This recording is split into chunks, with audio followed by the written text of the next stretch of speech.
संस्थापकाय च धर्मस्य सर्वधर्मस्वरूपिणे अवतारवरिष्ठाय रामकृष्णाय ते नमः। आज हम लीला प्रसंग पुस्तक में से जो एकदम लास्ट चैप्टर है, आत्म प्रकाशे अभय प्रदान, इस चैप्टर का पाठ करेंगे। हमको पता है कि शरत महाराज कहते हैं कि रामचंद्र दत्त जिस घटना को कल्पतरु बोल करके जिसको प्रचार कर रहे हैं, उसका वो नाम ठीक नहीं है। ठीक ठीक नाम ये होना चाहिए कि ठाकुर ने उस दिन 1 जनवरी को काशीपुर उद्यान भवन में, उद्यान गृह में अपने सही स्वरूप है, उनका जो सही उनका प्रकाश है, वो उस दिन उन्होंने प्रकाशित किया, सबके सामने उन्होंने रखा और अपना सही स्वरूप प्रकाशित करके हम सबको अभय दान दिया। कि क्या कहा ठाकुर ने, तोमादेर चैतन्य होक। तो ये घटना जो है, ठाकुर ने उस दिन की, हमारे संघ जीवन की, रामकृष्ण भावधारा की एक अत्यंत महत्वपूर्ण घटना शरत महाराज ने वर्णन की है श्री श्री रामकृष्ण लीला प्रसंग किताब में। अभी हमको पता है कि जितने भी अवतार आते हैं, उन सबके साथ में उनकी एक प्रामाणिक जीवनी होती है, उनके साथ में एक ऐसा ग्रंथ जड़ित है जो कि उनकी लीला और उनके उपदेश और संदेश, इन दोनों को बहुत ही सिस्टमेटिक रूप से, फिलोसॉफिकली, शास्त्र सम्मत रूप से हमारे सामने रखे। ठाकुर के नाम पे बहुत सारी किताबें रची गई है और भी भविष्य में उनके बारे में बहुत कुछ लिखा जाएगा, किंतु लीला प्रसंग एकमात्र ग्रंथ है जिसको कि हम प्रामाणिक ग्रंथ मानते हैं। दूसरे जो भी ग्रंथ की रचना होगी, इसके आधार पे ही होनी चाहिए। लीला प्रसंग का जो अर्थघटन है, शरत महाराज ने, स्वामी शारदानंद जी ने लीला प्रसंग में ठाकुर के जीवन और कर्म का जिस तरह से विश्लेषण किया है, जिस तरह से अर्थघटन किया है, जिस तरह से हमारे सामने रखा है, उसी ढब में, उसी स्टाइल में बाकी सब अर्थघटन, बाकी सब विश्लेषण, बाकी सब एनालिसिस होने चाहिए। लीला प्रसंग की स्टाइल से या लीला प्रसंग की जो कंक्लूजन है, उससे बाहर जाकर के और कुछ कहने का प्रयास किया गया तो मुझे नहीं लगता कि उसका कोई रामकृष्ण संघ में उसका स्वीकार होगा या स्वीकार हो पाएगा। तो ऐसा ये एक ग्रंथ जो कि ठाकुर के जीवन और कर्म को पहले से लेकर के आखिर तक हमारे सामने रखता है, हमको समझाता है। तो इसी ग्रंथ का जो आखिरी चैप्टर है, उसका नाम है आत्म प्रकाशे अभयदान, जो 1886 में 1 जनवरी को काशीपुर में जो घटना हुई, इस घटना से इस ग्रंथ की समाप्ति शरत महाराज ने की है, शारदानंद जी महाराज ने की है। तो हम लोग समझ सकते हैं कि उस घटना का महत्व कितना होगा। संपूर्ण जीवनी लिखने के बाद में आखिर में किंतु आत्म प्रकाश से अभयदान ठाकुर ने दिया। इस घटना पे आकर के उनके जीवन और उनकी लीला की समाप्ति होती है। तो इतनी इम्पोर्टेंट घटना, इतनी महत्वपूर्ण घटना हमारे संघ जीवन में, ठाकुर के जीवन में हुई है। तो इसका शरत महाराज, स्वामी शारदानंद जी किस तरह से विवरण देते हैं, वो हम पाठ करते हैं। शारदानंद जी महाराज लिखते हैं, काशी, अच्छा इसके पहले की घटना तो हमको पता है कि ठाकुर के गले में एक बार व्याधि प्रवेश हुआ, तो शुरू बीच बीच में ऐसा लगता था, कुछ दिन व्याधि ज़्यादा बढ़ जाती थी, फिर प्रकोप इसका बढ़ जाता था, फिर वो धीरे धीरे करके वो ठीक हो जाता था। कुछ दिनों तक ऐसा चला, तो भक्तों को ऐसा लगा कि अरे ये तो जो एक सामान्य सर्दी जुकाम जैसा कुछ होता है, ऐसा कुछ होगा। ठाकुर ने भी ज़्यादा ध्यान नहीं दिया, उन्होंने कहा कि अरे ये तो पंचमहाभूत का शरीर है, आता रहेगा जाता रहेगा, ये सब व्याधि आती रहेगी जाती रहेगी। तो ठाकुर तो जहाँ पे भी जाएंगे एकदम वो ईश्वर कथा वो उनके मुंह से निकलती ही जाएगी, अनर्गल अंत विहीन उनकी ईश्वर कथा तो चलती ही जाएगी। तो अभी जैसे डॉक्टरों ने उनको शुरू में कहा कि आप ज़्यादा बातें मत किया कीजिए, थोड़ा-सा रेस्ट लिया कीजिए, यहाँ तक कि वो कीर्तन, फिर मुहुर्मुहु भाव समाधि में जाना, ये सब भी आप मत कीजिए। किंतु ठाकुर तो हमारे कल्याण के लिए जिनका अवतरण हुआ है, वो अपने गले के व्याधि के सामने देख कर के हमको जो अमृत बाँटने का उनका जो जगत मिशन जो है, वर्ल्ड मिशन, वो थोड़ी ना वो बंद रख देंगे, कोई छोटी-सी व्याधि के लिए। तो ठाकुर तो जो भी इनके पास आते थे, सबके साथ में ईश्वरीय कथा, प्रसंग कहते ही जाते थे। यहाँ तक कि डॉक्टर सरकार जो कि उनकी ट्रीटमेंट के लिए आते थे, वो ठाकुर की बातों से इतने मोहित हो गए कि वो ठाकुर को कहते हैं कि आपको और किसी के साथ बात नहीं करना, सिर्फ मेरे साथ बात कीजिए। अर्थात कि ठाकुर बात करना पूरा बंद कर देंगे, जो कि डॉक्टर को कहना चाहिए कि आप बिल्कुल बात मत कीजिए।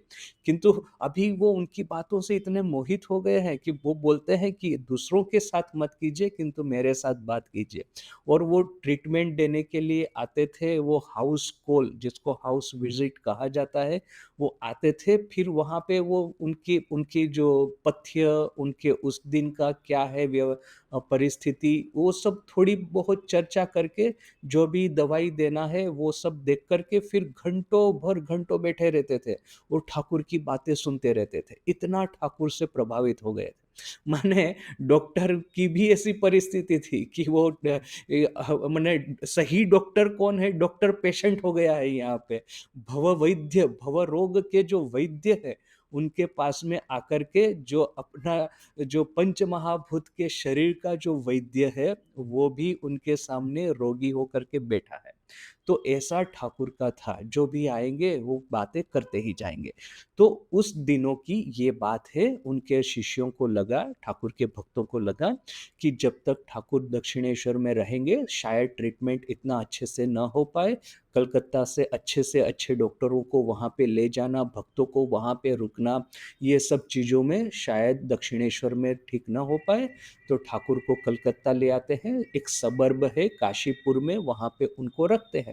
और फिर हम लोग सब जो त्यागी संतान है, जो यंग लड़के हैं सब, वो सब ठाकुर के पास में रहेंगे और जो गृहस्थ है, वो दिन में 1-2 बार आकर के जो भी पैसा वगैरह व्यवस्था करनी है, जो भी बाज़ार में से सामान खरीदना है वगैरह सब ये लोग देख लेंगे। तो ऐसी पूरी व्यवस्था काशीपुर गार्डन हाउस में हुई थी। तो वहाँ की ही ये बात है। तो ये हो गई पूर्व भूमिका। अभी पूर्व भूमिका तो ग्रंथ पढ़ कर के हमको पता चल ही जाती है। अभी आखिरी चैप्टर में शरत महाराज क्या कहते हैं? शरत महाराज लिखते हैं, काशीपुरेर उद्याने आशिबार कोएक दिन पोरे। काशीपुर के उद्यान में आने के कुछ दिनों के बाद ঠাকুর যেই রূপে একদিন নিজ কক্ষ হইতে বহির্গত হইয়া উদ্যান পথে স্বল্পক্ষণের জন্য পদচারণা করিয়াছিলেন, তাহা আমরা পাঠককে ইতিপূর্বে बलियाছি। काशीपुर के उद्यान में आने के कुछ दिनों के बाद ठाकुर को थोड़ा सा आराम लग रहा था, तो उन्होंने अपने कमरे से बाहर आकर के उद्यान में थोड़ा सा भ्रमण किया था। और इस घटना की, इस भ्रमण की बात हमने पाठकों को, इस ग्रंथ के रीडर्स को पहले भी बताई है। ऐसा महाराज लिखते हैं। উহাতে দুর্বল বোধ করায় প্রায় এক পক্ষকাল তিনি আর ঐরূপ করিতে साहस করেন নাই। किंतु एक दिन उनको थोड़ा सा शरीर में आराम लगा था, तो उससे उन्होंने गार्डन हाउस में, उद्यान गृह में जो भ्रमण किया था, उससे वो इतने दुर्बल हो गए थे कि एटलीस्ट 15 दिन उन्होंने फिर से अपने कमरे में से बाहर निकलने का साहस नहीं किया। ওই কালের মধ্যে তাহার চিকিৎসার না হইলেও চিকিৎসকের परिवर्तन হইয়াছিল।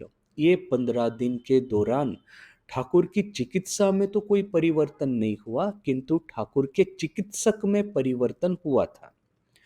কলিকাতার বহুবাজার পল্লী নিবাসী প্রসিদ্ধ ধনী অক্রূর দত্তের বংশে জাত রাজেন্দ্র লাল দত্ত মহাশয় হোমিওপ্যাথি চিকিৎসার আলোচনায় ও উহা শহরে প্রচলনে ইতিপূর্বে যথেষ্ট परिश्रम ও অর্থব্যয় স্বীকার করিয়াছিলেন। कलकत्ता के बहु बाजार नामक एक जगह के निवासी प्रसिद्ध धनी अक्रूर दत्त के वंश में जिनका जन्म हुआ है, ऐसे राजेंद्र लाल दत्त महाशय होम्योपैथी चिकित्सा की आलोचना और कलकत्ता में उसका बहुल प्रचार करने में काफी उन्होंने अपना धन व्यय और अपनी एनर्जी उन्होंने डाली थी। शरत महाराज का सेंटेंस स्ट्रक्चर है, बहुत लंबा लंबा होगा और बड़ा ही पोएटिक होगा।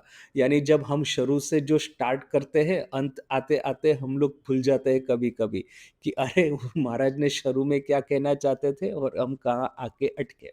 महाराज जी कहना चाहते हैं कि कलकत्ता में एक अक्रूर दत्त नामक एक धनी व्यक्ति था। इस धनी व्यक्ति में राजेंद्र लाल दत्त नामक एक वैद्य का जन्म हुआ था। अभी इन्होंने राजेंद्र लाल ने क्या किया था कि उन्होंने होम्योपैथी की चिकित्सा में दक्षता प्राप्त की थी। होम्योपैथी की चिकित्सा में वो एक्सपर्ट हो गए थे और उस समय कलकत्ता में शायद होम्योपैथी का प्रचार इतना न हो, तो कलकत्ता में होम्योपैथी के प्रचार के लिए राजेंद्र लाल ने बहुत ही प्रयास किया था, बहुत ही उन्होंने अपना खुद का अर्थ भी दिया था। अर्थात कि कहीं पे किसी को औषध की या दवाई की ज़रूरत है, तो थोड़ा-सा फ्री में दवाई दे दिया कि चलो होम्योपैथी की दवाई फ्री में लो, तो शायद तुमको थोड़ा अच्छा लगेगा, तो तुम इसके प्रति निष्ठावान, श्रद्धावान होगे। ऐसा करके अपना खुद का पैसा उन्होंने होम्योपैथी की ट्रीटमेंट और होम्योपैथी के प्रचार में लगाया था। तो आप समझ ही सकते हैं कि जो किसी एक विद्या में जिसको इतना इंटरेस्ट है, वो उस विद्या में कितना पारंगत होगा। बहुत सारे लोग मेडिकल साइंस है या तो फिर कोई भी विज्ञान है, कोई भी स्किल है, उसमें वो सीखते तो है। अभी आपको बोलेंगे, मैं पब्लिकेशन चलाता हूँ यहाँ पे, तो मुझे पता है यदि कोई आकर के बोलेगा कि वो गुजराती भाषा का वो उसमें उसने बैचलर डिग्री है, गुजराती भाषा लेकर के उसने ग्रेजुएशन किया है, तो उससे कोई फ़र्क नहीं पड़ता कि उसने गुजराती भाषा से ग्रेजुएशन किया है। मैं यदि उसको प्रूफ रीडिंग के लिए कुछ दूँगा, तो इतनी सारी गलतियाँ करेगा, मुझे लगेगा कि अरे भैया क्या 3 साल का ग्रेजुएशन कोर्स करके किया। वो बहुत सारे लोग ऐसे होते हैं कि चलो कैसे भी प्रकार किसी भी तरह की एक डिग्री हमारे हाथ में आ जाए, तो उसको लेकर के हम लोग अपना अच्छे से जीवन निर्वाह करेंगे। वो डिग्री लेकर के उसको कैसे एनकेश किया जाए, उसके आधार पे कैसे ज़्यादा से ज़्यादा पैसा कमाया जाए, वही उन लोगों की इच्छा वो एक रहता है। अपना जो विद्या वो सीख रहे हैं, उस विद्या में अपने को डुबा देना और उसमें से पैसा निकालने की तो बात दूर, उसमें अपना पैसा और डालना, ऐसा जो करेंगे वो लोग सही-सही उस विद्या में प्रचंड वो दक्षता प्राप्त कर सकते हैं। वो लोग इसमें बहुत सारा एक्सपर्टाइज़ प्राप्त कर सकते हैं। क्योंकि जो भी अभी मुझे देखिए, मैं तो कॉलेज ग्रेजुएट नहीं हूँ, 12th में फ़ेल हुआ था और यहाँ पे आया। तो अभी आप सोचेंगे कि अरे! ना ही लैंग्वेज मुझे आती है, ना ही कंप्यूटर वग़ैरह जो कि यहाँ पे पब्लिकेशन में चलाने के लिए सब कुछ चाहिए। तो मुझे वो सब कुछ नहीं आता था जब मैं यहाँ पे आया था। धीरे-धीरे करके मैंने सब सीखा। तो ये इंटरेस्ट होने से आप किसी भी विद्या में माहिर हो सकते हैं।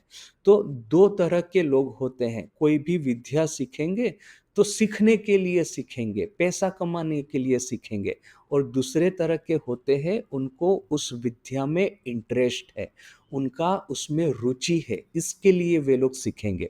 जो अपनी रुचि के लिए उस विद्या को सीखते हैं, वही लोग उस विद्या में सही-सही रूप से पारंगत हो सकते हैं। तो ये है राजेंद्र लाल के बारे में महाराज ने हमको एक छोटे से पैराग्राफ में बता दिया कि उन्होंने अपने खुद के खर्च से कलकत्ता में होम्योपैथी का प्रचार किया था। इसी से हमको पता चल जाता है कि होम्योपैथी में वो कितने माहिर होंगे, होम्योपैथी में वो कितने एक्सपर्ट होंगे। সুপ্রসিদ্ধ ডাক্তার মহেন্দ্রলাল সরকার ইহার সহিত মিলিত হইয়াই হোমিও মতের সাফল্য ও উপকারিতা হৃদয়ঙ্গম পূর্বক ওই प्रणाली अवलंबने चिकित्साय अग्रसर হইয়াছিলেন। ठाकुर की जो चिकित्सा करते थे वो सुप्रसिद्ध वैद्य सुप्रसिद्ध चिकित्सक महेंद्रलाल सरकार इसी राजेंद्र लाल से ही प्रभावित होकर के इंस्पायर्ड होकर के प्रेरित होकर के होम्योपैथी की उन्होंने विद्या अर्जन की थी और उस विद्या में वो माहिर हो गए थे। उपकारिता हृदयंगम पूर्वक पूरा आधा तो संस्कृत ही चलता है। होम्योपैथी की उपकारिता है वो हृदयंगम की थी, अर्थात कि अपने हृदय में उनको ठीक ठीक विश्वास बैठ गया था कि होम्योपैथी की चिकित्सा ही सही चिकित्सा है। ঠাকুরের ব্যাধির কথা রাজেন্দ্র বাবু লোকমুখে শ্রবণ করিয়া এবং তাহাকে আরোগ্য করিতে পারিলে হোমিওপ্যাথির সুনাম অনেকের নিকটে সুপ্রতিষ্ঠিত হইবার সম্ভাবনা বুঝিয়া চিন্তা ও অধ্যয়নাদি সহায়ে ওই ব্যাধির ঔষধ নির্বাচন করিয়া রাখিয়াছিলেন। राजेंद्र लाल ने लोगों से सुना कि ठाकुर को इस तरह से गले का व्याधि हुआ है, तो उन्होंने ये सोचा कि होम्योपैथी का प्रचार प्रसार तो उनके जीवन का उद्देश्य है और ठाकुर तो कलकत्ता में अभी इतने ख्यातनाम हो गए हैं, तो यदि मैं ठाकुर के रोग की चिकित्सा कर पाऊं, ठाकुर को व्याधि मुक्त कर पाऊं, तो कलकत्ता में होम्योपैथी का बड़ा ही सुयश होगा, बड़ा ही अच्छा नाम फैलेगा। ऐसा सोच करके उन्होंने ठाकुर के गले के रोग के लिए कौन सा औषध देना वो बड़ी ही लंबी चिंतन करके चिंता करके ठीक करके रखा था। গিরিশচন্দ্রের কনিষ্ঠ ভ্রাতা अतुल कृष्णेर सहित इन्हीं परिचित छिलेन। राजेंद्र लाल गिरीश घोष के छोटे भाई अतुल कृष्ण के साथ में परिचित थे। আমাদের যতদূর স্মরণ হয় অতুল কৃষ্ণকে একদিন এই সময়ে কোনো স্থানে দেখিতে পাইয়া তিনি সহসা ঠাকুরের শারীরিক অসুস্থতার কথা জিজ্ঞাসা পূর্বক তাহাকে চিকিৎসা করিবার মনোগত অভিপ্রায় ব্যক্ত করেন এবং বলেন, মহেন্দ্রকে বলিও আমি অনেক ভাবিয়া চিন্তিয়া একটা ঔষধ নির্বাচিত করিয়া রাখিয়াছি, সেইটা প্রয়োগ করিলে বিশেষ উপকার পাইবার আশা রাখি, তাহার মত থাকিলে সেটা আমি একবার দিয়া দেখি। उन्होंने अतुल कृष्ण को कहीं पे देखा था एक बार, तो अतुल कृष्ण को बताया कि तुम महेंद्र लाल को बोलना, महेंद्र लाल सरकार ठाकुर की चिकित्सा कर रहे थे, महेंद्र लाल को बोलना कि मैंने बहुत सारा चिंतन करके एक औषध के बारे में सोच करके रखा है, तो यदि महेंद्र लाल और बाकी सबको आपत्ति न हो तो मैं एक बार ठाकुर को देखने को आऊं और वो औषध ठाकुर को दूं। अतुल कृष्ण भक्तगण के एवं डॉक्टर महेंद्र लाल के ओई विषय जानाइले उहाते काहारो आपत्ति ना होवाय कয়েক दिन परेई राजेंद्र बाबू ठाकुर के देखिते आसेन एवं व्याधिर आद्योपांत विवरण श्रवण पूर्वक लाइकोपोडियम 200 प्रयोग करें। जब ये बात भक्तों को और महेंद्र लाल को पता चली तो उन्होंने सोचा कि अरे ये तो अच्छा ही है, राजेंद्र लाल तो बड़े ही सुप्रसिद्ध वैद्य है, डॉक्टर है, वो यदि सामने से इंटरेस्ट लेकर के ठाकुर की ट्रीटमेंट के लिए आते हैं तो बहुत अच्छी बात है। ये फिर जब राजेंद्र लाल को पता चला, वो आए और ठाकुर की अवस्था का निरीक्षण करके लाइकोपोडियम 200 नामक औषध ठाकुर को दिया। ठाकुर उहाते एक पक्षेरो अधिक काल विशेष उपकार अनुभव करियाछिलेन। इस औषध के प्रयोग से ठाकुर एक पक्ष अर्थात कि 15 दिन से ज्यादा समय बहुत ही उपकारित महसूस हुए थे, बहुत ही अच्छा उनको शरीर को व्याधि से आराम मिला था। भक्तगणेर उहाते मने हইয়াছিল তিনি বোধ হয় এইবার অল্পদিনেই পূর্বের ন্যায় সুস্থ ও सबल হইয়া उठिबेन। भक्तों को लगा कि इस औषध के प्रयोग से ठाकुर अब बिल्कुल सुस्थ और सबल हो जाएंगे। ক্রমে পৌষ মাসের অর্ধেক অতীত হইয়া 1888 খ্রিস্টাব্দের পয়লা জানুয়ারি उपस्थित হইল। समय बीतता गया और पौष मास का अर्धे से ज्यादा बीत गया।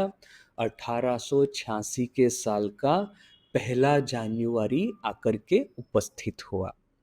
ঠাকুর ওই দিন বিশেষ সুস্থ বোধ করায় কিছুক্ষণ উদ্যানে বেড়াইবার अभिप्राय प्रकाश करिलेन। ठाकुर को उस दिन अच्छे से विशेष सुस्त हुआ, विशेष रूप से उनको आराम महसूस हो रहा था, इसलिए उन्होंने अपनी इच्छा प्रकट की कि मैं उद्यान गृह में, ये उद्यान जो है वहाँ पे जाकर के थोड़ा सा टहलता हूँ। অবকাশের দিন বলিয়া সেই দিন গৃহস্থ ভক্তগণ মধ্যাহ্ন অতীত হইবার কিছু পরেই একে একে অথবা দলবদ্ধ হইয়া উদ্যানে আসিয়া উপস্থিত হইতে লাগিল। उस दिन छुट्टी का दिन था।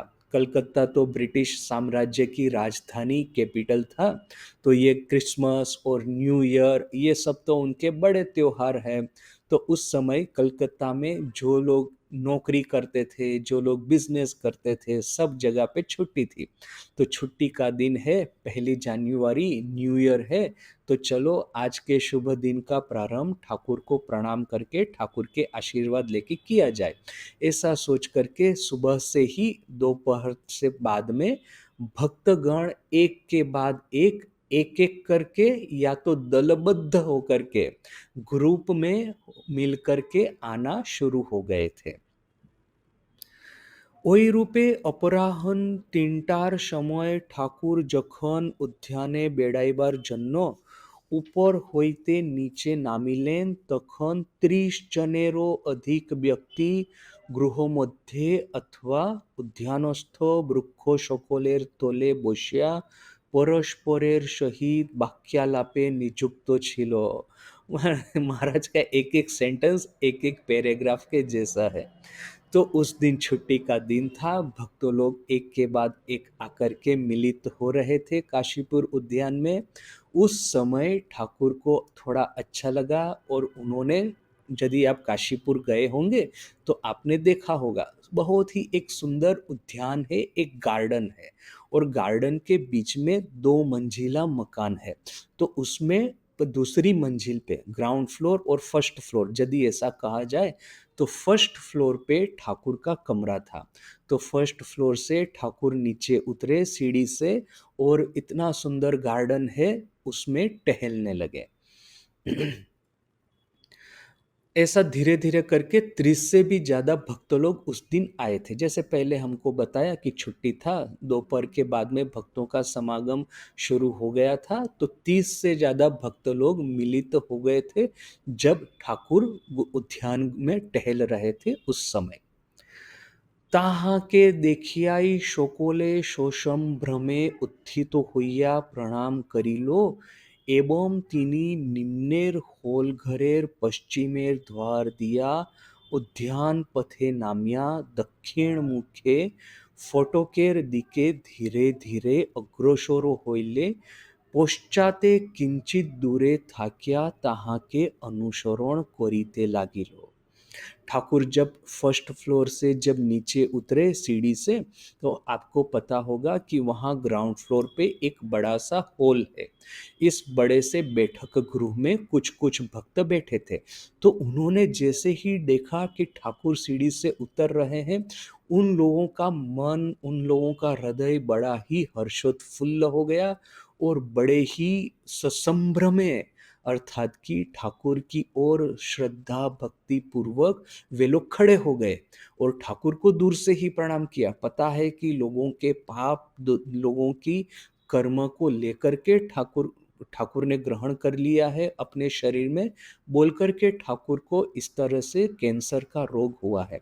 तो ठाकुर के चरण को स्पर्श किए बिना दूर ही खड़े रह करके दोनों हाथों से ठाकुर को श्रद्धा अभिवादन किया, और जैसे ही ठाकुर उद्यान में गार्डन में टहलने के लिए बाहर निकले, उनके पीछे पीछे जाना उन्होंने शुरू किया।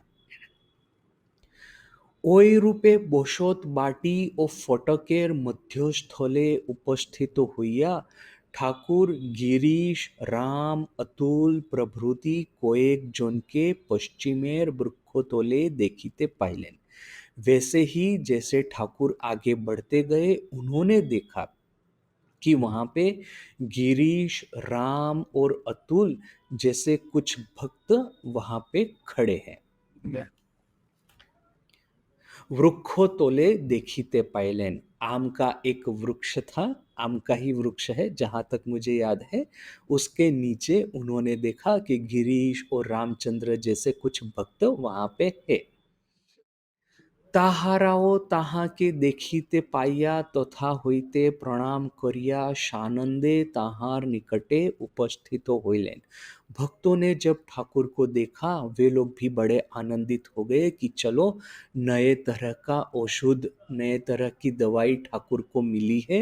सामने से ही, जैसे कि जगदम्बा की ही इच्छा हो, कलकत्ता के सुप्रसिद्ध डॉक्टर ने आकर के सामने से ही ठाकुर की चिकित्सा करने का वो उन्होंने अपना एक इंटरेस्ट दिखाया है, ठाकुर को नई दवाई दी है।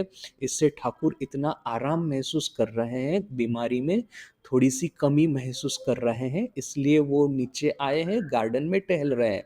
भक्त लोग भी बड़े आनंदित हो गए देख करके, और ठाकुर के पास जाकर के खड़े रहे, उपस्थित हुए। केहू कोनो कथा कहिबार पूर्वेई ठाकुर सहसा गिरीशचंद्र के संबोधन करिया बोलिलेन। कोई कुछ बोल पाए, किसी ने कुछ कहा, इससे पहले ही ठाकुर ने सहसा एकाएक गिरीश को संबोधन करके ठाकुर ने ही कहा, गिरीश, तुमी जे सकलके एतो कथा बोलिया बेड़ाओ, तुमी की देखिया छो और बुझिया छो। ठाकुर ने गिरीश को कहा, गिरीश, तुम जो लोगों को ये सब कहते घूम रहे हो, तुमने क्या देखा है और क्या समझा है। अभी जब ठाकुर ऐसा कहेंगे तो हमको प्रश्न होगा कि ठाकुर ये क्या कह रहे हैं, गिरीश क्या लोगों को कहता घूमता है, उसने ऐसा तो क्या देखा है। तो हमको ठीक ठीक समझ आए, इसलिए शरत महाराज ने ब्रैकेट में थोड़ा सा कहा है। ठाकुर जब कहते हैं कि तुम जब लोगों को इतनी बातें कहते घूमते हो, तो इतनी बातें क्या, तो अर्थात ब्रैकेट में शरत महाराज लिखते हैं, आमार अवतारत्व संबंध है, ठाकुर अवतार है, इसके बारे में। गिरीश सबको बोल के घूमता है कि ठाकुर अवतार है, ठाकुर अवतार है। तो ठाकुर ऐसा तो नहीं कहेंगे कि अरे तुम मैं अवतार हूं, ऐसी बातें क्यों कहते हो तुम, ऐसा नहीं कहेंगे। ठाकुर ये पहली के रूप में कहते हैं, लोगों को इतना सब कहते घूमते हो, तो तुमने क्या देखा है। अभी बोलेंगे हमको लगेगा कि क्या देखा है का क्या अर्थ है। तो इसमें भी अ, शरत महाराज ब्रैकेट में लिखते हैं, आमार संबंध है, मेरे बारे में तुमने क्या देखा है, क्या समझा है। ठाकुर मैं, मेरा ऐसा कभी नहीं कहते थे, इसी घटना के आखिर में आता है। वो ये जो है कि मैं और मेरा कभी नहीं कहते थे, किंतु एक बार कहा है, वो इस घटना के आखिर में वो है। तो जब ऐसा तुम लोगों को क्या कह रहे हो, मैं, मेरा, मैं अवतार हूं, ये शब्द प्रयोग बिना यूज किए ठाकुर गिरीश को पूछते हैं कि तुम लोगों को ये सब कहते घूमते हो, तो तुमने क्या देखा है। गिरीश का ऐसा था कि गिरीश कोई एक, पहले तो गिरीश का नेचर कैसा था हम सबको पता है, कि बड़ा ही एक क्या कहेंगे, एक स्केप्टिक था। उसने, गिरीश ने लोगों के मनोभाव को समझने की बड़ी ही सूक्ष्म दृष्टि थी। तो कोई धर्म का भेक धारण करके, धर्म का ये धार्मिक कपड़े पहन करके लोगों को पटाना, लोगों को लोगों को मूर्ख बनाना, लोगों को छलना, ऐसे लोगों को जब गिरीश देखता था तो उसको उस जो इस तरह के भेखधारी है, धर्म का जिसने स्वांग रचा है, धर्म का नाम लेकर के लोगों को ठग रहा है, उसके हृदय में गिरीश बहुत ही अच्छे से देख पाते थे। और गिरीश सोचते थे कि अरे, कि ज़्यादातर लोगों को मैं देखता हूँ धर्म के नाम पर लोगों को मूर्ख ही बनाते हैं। तो उसका तो अर्थ क्या हुआ? धर्म ही गलत हो गया ना, वरना तो धर्म के नाम पर लोगों को मूर्ख क्यों बनाएँगे लोग?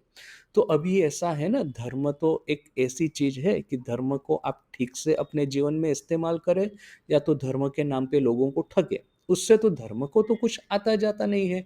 सूरज का प्रकाश है, तो वो एक चोर के ऊपर में भी गिर सकता है, एक विद्यार्थी के ऊपर में भी गिर सकता है।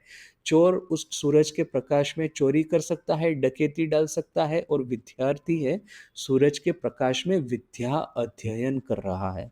तो उसमें सूरज का क्या गलती, या तो सूरज का क्या यश है कि वो विद्यार्थी के लिए वो विद्याभ्यास में वो हेल्पफुल हो रहा है, न कि चोर को डकैती चोरी करने में हेल्पफुल हो रहा है। सूरज का तो इसमें कोई दोष नहीं है।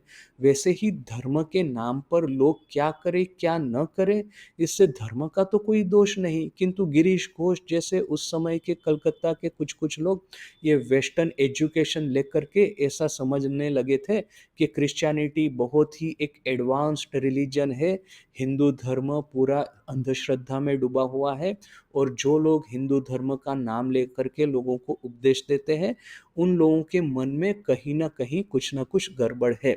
तो ऐसा गिरीश का मानना था। उस गिरीश ने जब ठाकुर को देखा तो इतना अभिभूत हो गया, ठाकुर से इतना प्रभावित हो गया।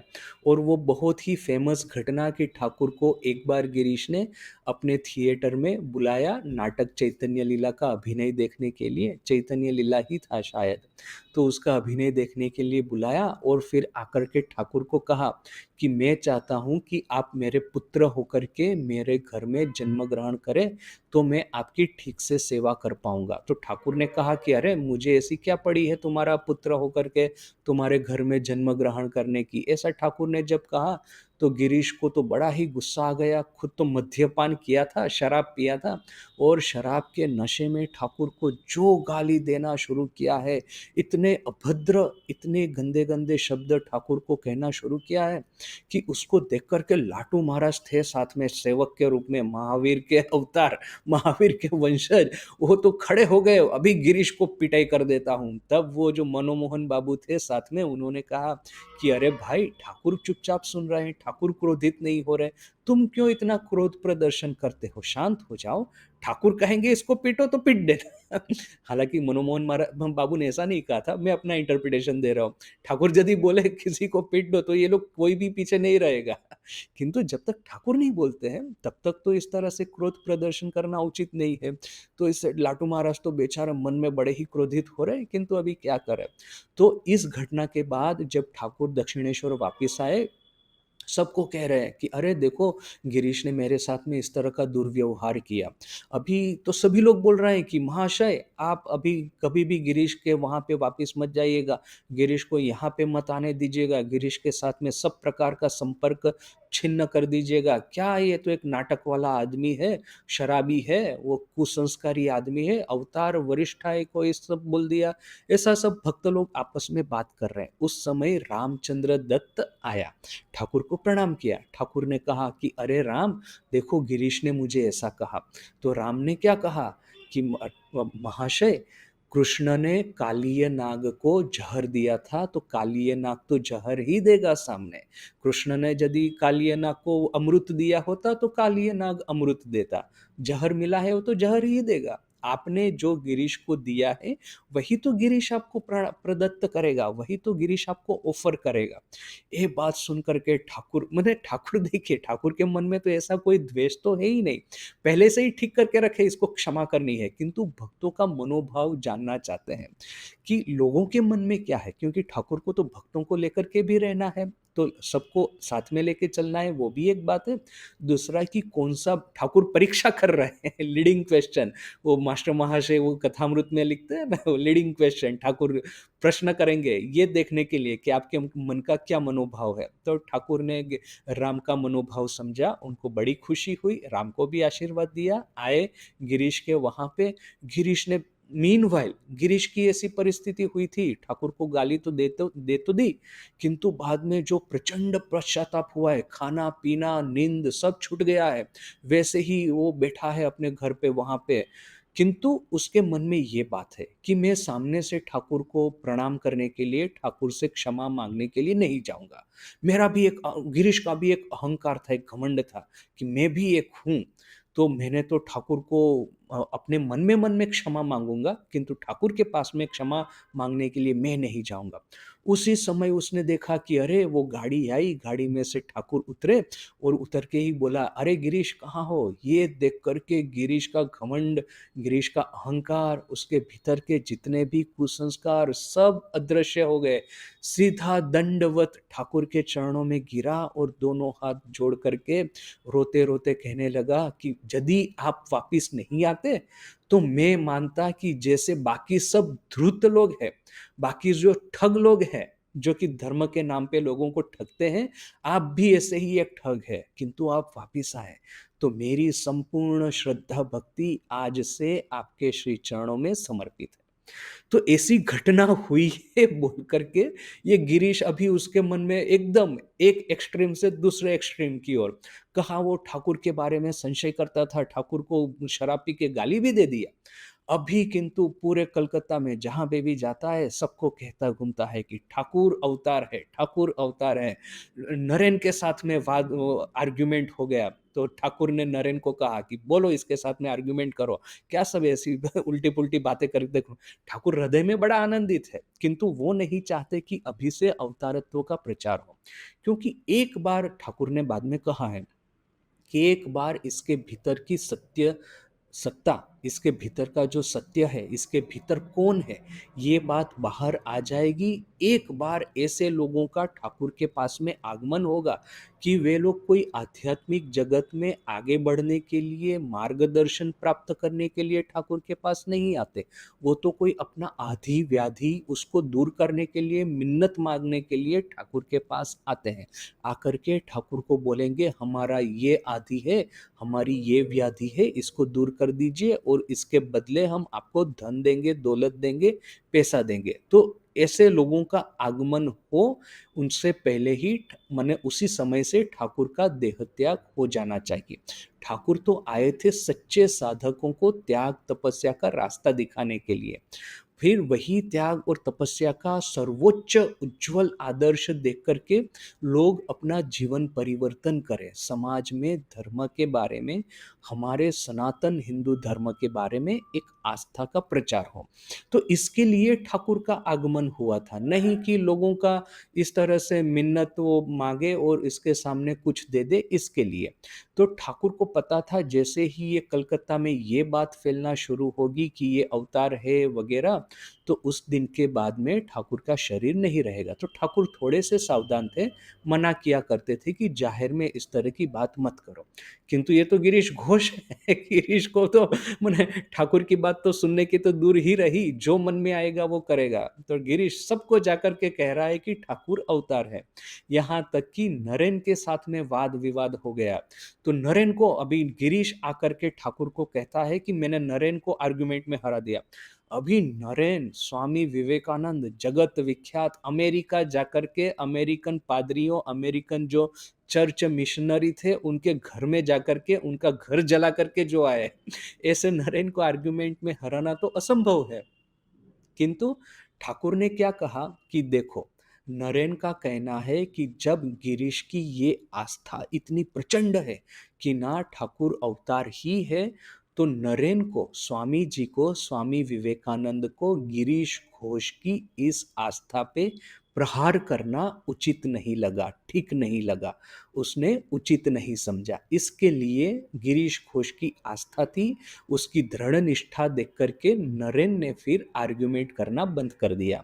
तो देखिए, ऐसा ये गिरीश घोष नरेन का भी मुंह बंद करवा देगा, स्वामी विवेकानंद को भी आर्ग्यूमेंट में परास्त कर देगा। ऐसा गिरीश सबको जाकर के बोलता है कि हाँ, ठाकुर अवतार ही है। तो अभी ठाकुर अब नीचे आए हैं, बीमारी में से थोड़े से सुस्त हुए हैं।